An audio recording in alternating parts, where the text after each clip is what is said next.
to show you guys how to replace the link in your slide 4.0 with the new spinner bearing. All right, first thing we want to do is disassemble the slide.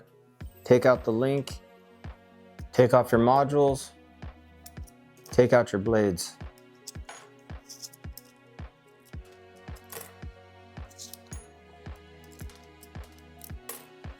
Now we're going to use the provided screwdriver to remove the end cap.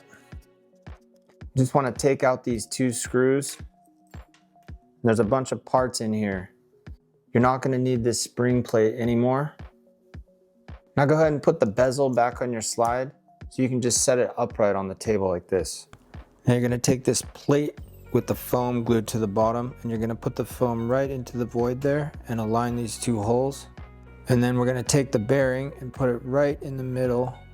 Go ahead and remove the old screws in your cap and throw them away. The new screws have thread locker pre-applied to them. That ensures that they're not going to fall out over time. Now the bearing's centered right on the plate and you're just going to drop the cap right on it so everything lines up and the bearing goes right through that center hole.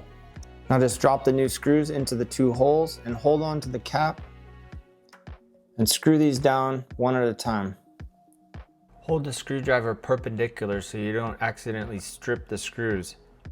And then screw it down pretty tight so the screws can't come loose on you.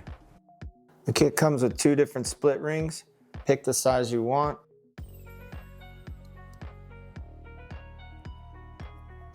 Now let's give it a test spin.